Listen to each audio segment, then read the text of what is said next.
కొంచెం భాష గలీజ్గా ఉంటుంది. యెహోవా ఎలాంటి పదాలు వాడుతూ ఉంటాడు, కానీ మనం ఉన్నట్టుగా చెప్పుకోవాలి కదా.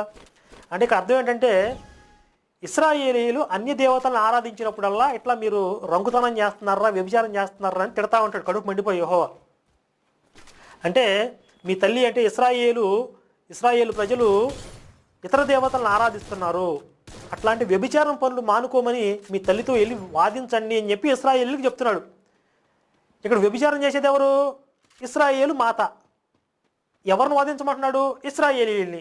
అంటే ఇద్దరు ఒకటి కదా, ఒకటే.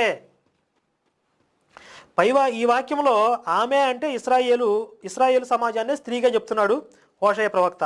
వెంటనే మీరు మీ తల్లితో వాదించండి అని ఇశ్రాయేలుతో అంటున్నాడు.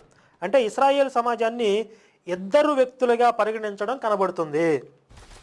ఇంకా సంఖ్యాకాండం 23-21లో ఆయన అంటే యెహోవా యాకోబులో ఏ దోషము కనుగొనలేదు,